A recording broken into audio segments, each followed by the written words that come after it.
അങ്ങനെ ഞങ്ങളുടെ Philippines trip ഇവിടെ തുടങ്ങുകയാണ്. മനില എയർപോർട്ടിൽ നമ്മൾ സിംഗപ്പൂർ എയർലൈൻസിൻ്റെ ഫ്ലൈറ്റിൽ, കൊച്ചിയിൽ നിന്നുള്ള സിംഗപ്പൂർ എയർലൈൻസിൻ്റെ ഫ്ലൈറ്റിലാണ് മനിലയിൽ ഇറങ്ങിയത് കേട്ടോ. ഒരു വൈകുന്നേരമൊക്കെ ആയിരുന്നു. അങ്ങനെ നമ്മൾ അറേഞ്ച് ചെയ്തിരുന്ന എയർപോർട്ട് ട്രാൻസ്ഫർ വണ്ടിയൊക്കെ വന്നു. ഇതാണ് മനില ടൗൺ കേട്ടോ. അങ്ങനെ മനില സിറ്റിയിലൂടെ നമ്മൾ നമ്മുടെ ഹോട്ടലിലേക്ക് പോവുകയാണ്. അങ്ങനെ ഹോട്ടലൊന്ന് ചെക്ക് ഇൻ ചെയ്ത് ഫ്രഷപ്പായി നമ്മൾ മാൾ ഓഫ് ഏഷ്യ എന്ന് പറഞ്ഞാൽ നല്ലൊരു മാളുണ്ട് കേട്ടോ, SM മാൾ ഓഫ് ഏഷ്യ. അവിടെയൊക്കെ ഒന്ന് കറങ്ങി പിറ്റേ ദിവസം രാവിലെ തന്നെ നമ്മൾ പ്യൂട്ട പ്രിൻസസ്, പലവാൻ എന്ന് പറഞ്ഞ പ്യൂട്ട പ്രിൻസസിലേക്ക് പോയി കേട്ടോ. അവിടെയുള്ള ഒരു സിറ്റി ടൂറാണ് കേട്ടോ ഇത്. ഇങ്ങനെ നമ്മളിങ്ങനെ കുറേ പായ നെയ്യുന്ന പോലത്തെ സാധനങ്ങളൊക്കെ കണ്ടു. പിന്നെ കുറേ ട്രൈബൽസിൻ്റെ ഒരു ട്രൈബൽ വില്ലേജും അവരെങ്ങനെയാണ് കാട്ടിൽ തീ ഉണ്ടാക്കുന്നതെന്ന് പാറക്കല്ലുകളൊക്കെ ഉരച്ച് കാണിക്കുക കേട്ടോ.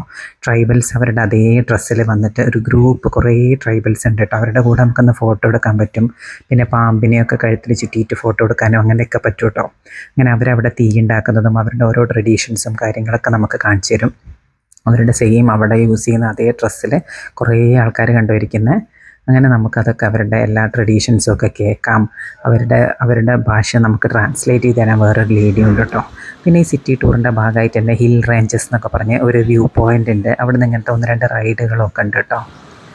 അങ്ങനെ ആ റൈഡുകളിലൊക്കെ ഭയങ്കര നല്ല റൈഡുകളൊന്നുമല്ല, ഒരു ആവറേജ് റൈഡ്സൊക്കെ അതിലൊക്കെ പോയിട്ടോ.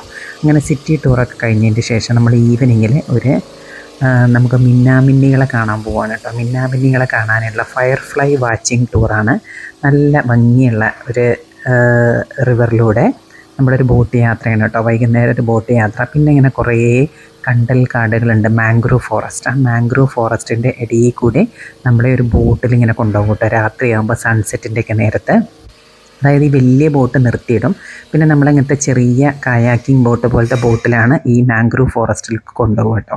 ഇങ്ങനത്തെ ചെറിയ കയാക്കിംഗ് ബോട്ടുകളിൽ കയറ്റിയിട്ട് ലൈഫ് ജാക്കറ്റൊക്കെ ഇടിപ്പിച്ച് നമ്മളിങ്ങനെ ഇവർ കൊണ്ടുപോകും കേട്ടോ. ഇരുട്ടാണ്, രാത്രി സമയമാണ് കേട്ടോ. നമുക്ക് മൂൺലൈറ്റ് തീരെ ഇല്ലെങ്കിൽ നല്ലോണം മിന്നാമിന്നികളെ കാണാൻ പറ്റും. നല്ലോണം മൂണുള്ള ഡേ ആണെങ്കിൽ കുറേശ്ശൊക്കെ കാണാൻ പറ്റുള്ളൂ എന്ന് പറഞ്ഞു. അങ്ങനെ കുറച്ചൊക്കെ നമ്മൾ കണ്ടു. നല്ലൊരു ലൈറ്റ് മ്യൂസിക്കും ഒക്കെ ആയിട്ട് അങ്ങനെ കുറച്ച് മിന്നാമിന്നിങ്ങളെയൊക്കെ കണ്ടതിന് ശേഷം നമ്മൾ ഈ വലിയ ബോട്ടിലേക്ക് തിരിച്ചു കൊണ്ടുപോകും. എന്നിട്ട് അവിടെ നല്ല ഗ്രാൻഡായിട്ടൊരു ഡിന്നർ ഉണ്ട് കേട്ടോ. ഇവരുടെ ഫിലിപ്പിനോ ഡിന്നറാണ്. കുറേ പ്രോൺസും സീ ഫുഡും ചിക്കണും അങ്ങനെ ഒരുപാട് ഐറ്റം ഡിഷസൊക്കെ വെച്ചിട്ടുള്ള ഒരു ഗ്രാൻഡായിട്ടുള്ള ഡിന്നറാണ്. രാവിലെ നമ്മൾ ഒരു ലോകാത്ഭുതം കാണാൻ പോവാണ് കേട്ടോ. ലോകത്തിലെ തന്നെ നാച്ചുറൽ വണ്ടേഴ്സ് ഓഫ് വേൾഡിലെ ഒന്നായ അണ്ടർഗ്രൗണ്ട് റിവർ ടൂർ. പ്യൂട്ട പ്രിൻസസിലെ ഈ അണ്ടർഗ്രൗണ്ട് റിവർ എന്ന് പറഞ്ഞാൽ മൗണ്ടെയിൻ്റെ വലിയ മലകൾക്കടിയിലൂടെ ഒഴുകുന്ന ഒരു പുഴയാണ്. ഇതിപ്പോൾ ലോകത്തിലെ തന്നെ ഒരു വേൾഡ് വണ്ടറായിട്ട് സെലക്ട് ചെയ്തിട്ടുള്ള ഒരു കാര്യമാണ് കേട്ടോ. ഇത് നാച്ചുറൽ വണ്ടേഴ്സ് ഓഫ് വേൾഡിൻ്റെ നമ്പറുകളിൽ ഒന്നാണിത്, അണ്ടർഗ്രൗണ്ട് റിവർ ഓഫ് പ്യൂട്ട പ്രിൻസസ്. അപ്പോൾ ഇത് കാണാൻ വേണ്ടി നമ്മൾ പോകുന്നത്. അപ്പോൾ ഹോട്ടലിൽ നിന്ന് ഏകദേശം ഒരു 1.5 മണിക്കൂറോളം നമുക്ക് പ്യൂട്ട പ്രിൻസസിന് ട്രാവൽ ചെയ്യാനുണ്ട് കേട്ടോ. അത് കഴിഞ്ഞ് കുറച്ച് ഒരു സ്ഥലത്ത് കൂടിയൊക്കെ നടന്ന് നമുക്ക് ഹെൽമെറ്റും ജാക്കറ്റൊക്കെ തരും. എന്നിട്ട് നമ്മളിങ്ങനെ കയാക്കിംഗ് ബോട്ട് പോലത്തെ ഒരു ബോട്ടിൽ തുഴയാനൊരാളുണ്ട് കേട്ടോ. ഈ അണ്ടർഗ്രൗണ്ട് റിവറിൽ മലയുടെ അടിയിലേക്ക് പോവുകയാണ്. ഇത് ശരിക്കും 8 കിലോമീറ്റർ നീളത്തിലുള്ള ഒരു റിവറാണത്രേ. ഇതിലൊരു 2 കിലോമീറ്റർ വരെയൊക്കെ നമുക്ക് പോകാൻ പറ്റുള്ളൂ കേട്ടോ.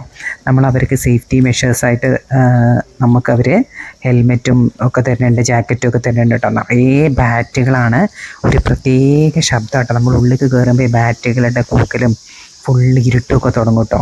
ഒരു 2 കിലോമീറ്റർ വരെ നമുക്ക് പോകാൻ പറ്റുള്ളൂ എന്നാണ് പറഞ്ഞത്. 2 കിലോമീറ്റർ കഴിഞ്ഞാലേ ഓക്സിജൻ്റെ അളവൊക്കെ കുറയും. അപ്പോൾ അവിടെ പിന്നെ പോകുന്നത് ഡേഞ്ചറാണെന്ന് പറഞ്ഞിട്ട് 2 കിലോമീറ്റർ കഴിയുമ്പോൾ ഒരു എക്സിറ്റ് വഴിയിലേക്ക് അവർ കൊണ്ടുവരും കേട്ടോ.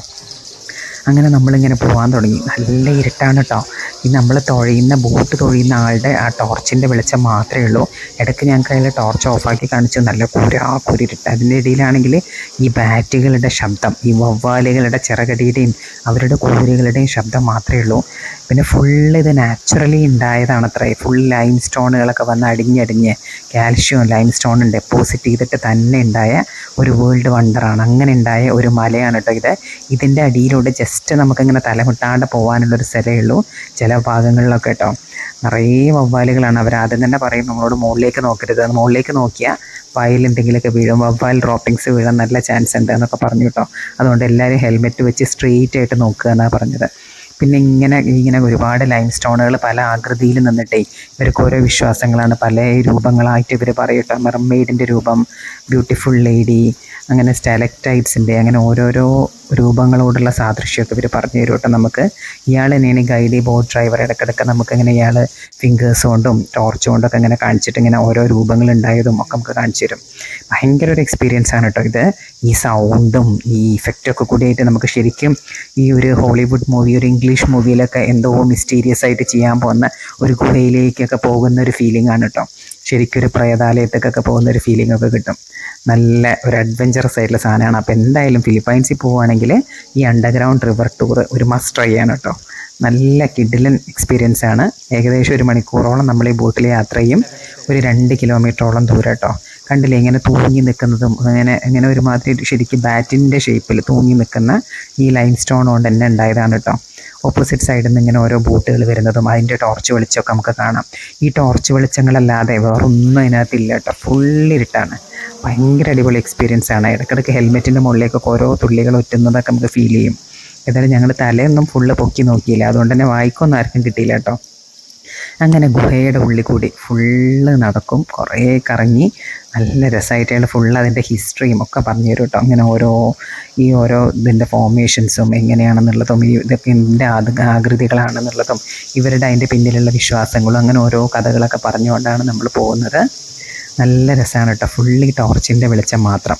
ഈ ബാറ്റുകളുടെ ശബ്ദമാണ് ശരിക്കും അവിടെ നമുക്ക് പേടിയാവുന്നൊരു ശബ്ദം. കണ്ടോ, വേറൊരു ബോട്ട് നമ്മുടെ ഓപ്പോസിറ്റായിട്ട് അപ്പോൾ വന്നു. അങ്ങനെ ഒരു 1.5 കിലോമീറ്റർ 2 കിലോമീറ്ററിൻ്റെ അടുത്തെത്തിയപ്പോൾ നമ്മളൊരു വെളിച്ചം കണ്ടു. ഒരു എക്സിറ്റ് വഴിയിലൂടെ ഇവർ പുറത്തേക്ക് എടുക്കുകയാണ്. അപ്പോഴാണ് നമുക്ക് ശരിക്കും ഒരു വെളിച്ചം കാണുക.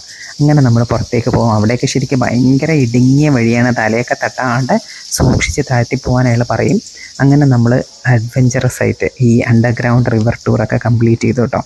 അങ്ങനെ നമ്മൾ എക്സിറ്റിലേക്ക് പുറത്തെത്തി കഴിഞ്ഞാൽ വീണ്ടും നമ്മൾ ഈ ഹെൽമെറ്റും ജാക്കറ്റും ഒക്കെ തിരിച്ചു കൊടുത്തിട്ട് നമ്മൾ വീണ്ടും ഒരു ബോട്ട് കയറ്റിയിട്ടാണ് അവർ കരയിലേക്ക് കൊണ്ടുപോവുക. അങ്ങനെ നല്ല വണ്ടർഫുൾ ആയിട്ടുള്ളൊരു ട്രിപ്പാണ് കേട്ടോ.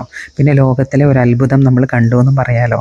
നമുക്ക് പണ്ടത്തെ താജ്മഹലൊക്കെ ഉള്ള പോലത്തെ ലോകാത്ഭുതമല്ല, ഇത് നാച്ചുറൽ വണ്ടേഴ്സ്, പ്രകൃതി തന്നെ ഒരുക്കിയ ലോകത്തിലെ വണ്ടേഴ്സിലെ ഒന്നാണ് കേട്ടോ ഇത്. കണ്ടോ, അങ്ങനെ നമ്മുടെ ബോട്ട് കരയിലെത്തി. എന്നിട്ട് അവിടെ തന്നെ നമുക്കൊരു നല്ല ലഞ്ച്, ഫിലിപ്പൈൻസ് ലഞ്ച് ബുഫേ കൂടി ഇൻക്ലൂഡഡ് ആണ് കേട്ടോ. കുറേ സീ ഫുഡ് ഐറ്റംസൊക്കെ ഉള്ള ആ ബീച്ചിൽ, ആ റിവറിൻ്റെ തീരത്തിൽ വെച്ചിട്ട് തന്നെ നമുക്ക് ഇങ്ങനെ സാബൂർ എന്ന് പറഞ്ഞ ഒരു സീ ഫുഡ് റെസ്റ്റോറൻറ്റ് ഉണ്ട് പലാവനിൽ. അവിടെ വെച്ചിട്ട് നമ്മൾ കുറേ ഗ്രാൻഡായിട്ടുള്ള ഡിഷസും കുറേ ഡെസേർട്ട്സും വെൽക്കം ഡ്രിങ്കും ഒക്കെ ഉണ്ട്. പിന്നെ ഇതാണ് കേട്ടോ അവിടുത്തെ ഓട്ടോറിക്ഷ. കണ്ടില്ലേ, തുക്ക് എന്ന് പറയുന്ന നമ്മുടെ ഓട്ടോ പോലെയല്ല, വേറൊരു രീതിയിലുള്ള ഓട്ടോ ആണ്. അങ്ങനെ ഒരു 1.5 മണിക്കൂറോളം യാത്ര ചെയ്തിട്ടാണ് നമ്മൾ നമ്മുടെ പ്യൂട്ട പ്രിൻസസിലെ ഹോട്ടലിൽ തിരിച്ചെത്തിയത്. പിറ്റേ ദിവസം രാവിലെ നമ്മൾ ഒരു 6 അവർ റൈഡിന് എൽനിഡോ എന്ന് പറഞ്ഞ ഒരു ഉള്ളിലുള്ള സ്ഥലത്തേക്ക് പോവാണ് കേട്ടോ. ഈ എൽനിഡോ എന്ന് പറഞ്ഞ സ്ഥലം എന്ന് പറഞ്ഞാൽ ഫുൾ ബീച്ചസൊക്കെ ഉള്ള നല്ല ഭംഗിയുള്ളൊരു സ്ഥലമാണ്. പക്ഷേ എൽനിഡോയിൽ തന്നെ എയർപോർട്ടില്ല. അപ്പോൾ നമ്മൾ ഒരു 6 മണിക്കൂർ യാത്ര ചെയ്യാനുള്ള ഒരു കംഫർട്ടബിൾ ആയിട്ടുള്ള ഒരു വാനാണ് എടുത്തത് കേട്ടോ. പ്യൂട്ട പ്രിൻസസിന് ഒരു 5-5.5 മണിക്കൂർ കൊണ്ട് ഞങ്ങളെത്തി. നല്ല റോഡൊക്കെ ആയിരുന്നു, ഒട്ടും ട്രാഫിക്കും ഉണ്ടായിരുന്നില്ല കേട്ടോ. നല്ല ഭംഗിയുള്ള പ്രകൃതി രമണീയമായ കുറേ കടലുകളും പച്ചപ്പും ഒക്കെ ഉള്ളൊരു സ്ഥലമാണ് കേട്ടോ ഈ എൽനിഡോ. അങ്ങനെ നമ്മൾ എൽനിഡോയിലെത്തി. ഒരു വൈകുന്നേരം ഉച്ചയ്ക്ക് ശേഷം ആയപ്പോഴേക്കും ഒരു 3-3:30 ആയപ്പോൾ നമ്മൾ എൽനിഡോയിലെത്തി. അപ്പോൾ നമ്മൾ എന്നിട്ട് ഹോട്ടലിലൊക്കെ ചിക്കൻ ചെയ്തിട്ട് അന്ന് നമ്മൾ അവിടുത്തെ ലാസ് കബനീസ് എന്ന് പറഞ്ഞൊരു ബീച്ചുണ്ട്. ആ ബീച്ചിൻ്റെ മുകളിലൊരു സിപ്പ് ലൈൻ ഉണ്ട് കേട്ടോ, കടലിൻ്റെ മുകളിൽ കൂടിയുള്ള ഒരു സിപ്പ് ലൈൻ. ആ സിപ്പ് ലൈനിൽ ആ ആക്ടിവിറ്റി ചെയ്യാൻ വേണ്ടിയിട്ടാണ് ഈവനിങ് ഇന്നത്തെ പ്ലാൻ കേട്ടോ. കണ്ടോ, നിറയെ കടലുകൾ. നമുക്ക് എൽനിഡോ എത്താനാകുമ്പോൾ തന്നെ നല്ല ഭംഗിയുള്ള കുറേ കടലുകളൊക്കെ കാണാൻ പറ്റി. കണ്ടോ, എന്ത് ബ്യൂട്ടിഫുള്ളായ സ്ഥലമാണെന്ന് നോക്കൂ. അത് കഴിഞ്ഞ് നമ്മൾ ഹോട്ടലിലൊക്കെ ചെക്ക് ഇൻ ചെയ്തിട്ട് സിപ്പ് ലൈൻ ചെയ്യാൻ വേണ്ടി പോയി. ഏകദേശം ഒരു 2 മണിക്കൂറോളം ക്യൂ നിന്നാലേ നമുക്ക് ആ സിപ്പ് ലൈൻ ചെയ്യാൻ പറ്റുള്ളൂ കേട്ടോ. ഭയങ്കര വെയിറ്റിംഗ് ആണ്, പക്ഷേ ഭയങ്കര വണ്ടർഫുൾ ആയിട്ടുള്ളൊരു എക്സ്പീരിയൻസ് ആണ് കേട്ടോ. കടലിൻ്റെ മുകളിൽ കൂടിയാണ് സിപ്പ് ലൈൻ പോകുന്നത്. എന്നിട്ട് ഓപ്പോസിറ്റ് സൈഡിൽ കാണുന്ന ഒരു മലയുടെ അവിടേക്കാണ് നിർത്തുക. എന്നിട്ട് അവിടെ നിന്ന് ഇറങ്ങിയിട്ട് പിന്നെ ഈ കടലിൻ്റെ സൈഡ് കൂടി ഒരു വഴിയുണ്ട്. ആ വഴിയിലൂടെ വേണം നമ്മൾ ഈ ലാസ് കബനീസ് ബീച്ചിലെത്താൻ. ലാസ് കബനീസ് ബീച്ച് കാണാൻ നല്ല ഭംഗിയാട്ടോ. കണ്ടോ, കടലിൻ്റെ സൈഡിൽ കുറേ പാറക്കെട്ടുകളൊക്കെ ആയിട്ട് ഏകദേശം നമ്മൾ വിയറ്റ്നാമിലെ ഹാലോങ് ബേ ഒക്കെ കാണാനുള്ള പോലത്തെ ബ്യൂട്ടിഫുൾ ആയിട്ടുള്ള ഒരു സ്ഥലമാണ്. അതിനോട് അറ്റാച്ച്ഡ് ആയിട്ട് തന്നെ ഒരു വനില ബീച്ച് ഉണ്ട്. അവിടെയാണ് മെയിൻലി യൂറോപ്യൻസിൻ്റെ ഒരു ഹബ്ബാണ് കേട്ടോ. യൂറോപ്യൻസ് ഫുള്ള് ഇങ്ങനെ സൺസെറ്റ് കാണാനൊക്കെ ഇങ്ങനെ ഈസി ചെയറിലൊക്കെ ഇരിക്കുന്ന ഒരു സ്ഥലമാണ്. കുറേ കഫേകളൊക്കെ നിറയെ ഉണ്ട്, കണ്ടില്ലേ. അങ്ങനെ അവിടുന്ന് പിന്നെ നമ്മൾ പിറ്റേ ദിവസം രാവിലെ നമ്മൾ എൽനിഡോ ടൂർ എ എന്ന് പറഞ്ഞ ടൂറാണ് പോകണം കേട്ടോ.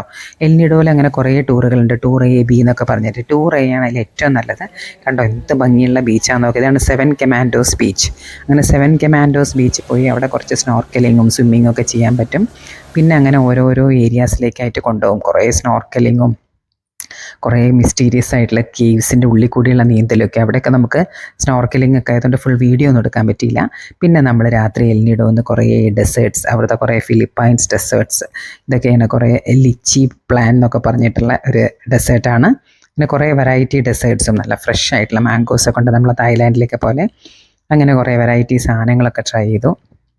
എവിടെ പോയാലും നമ്മൾ അവിടുത്തെ സ്പെഷ്യൽ ഡിഷസും കുറച്ച് ഡെസേർട്ട്സും ഒക്കെ ട്രൈ ചെയ്യാറുണ്ട്.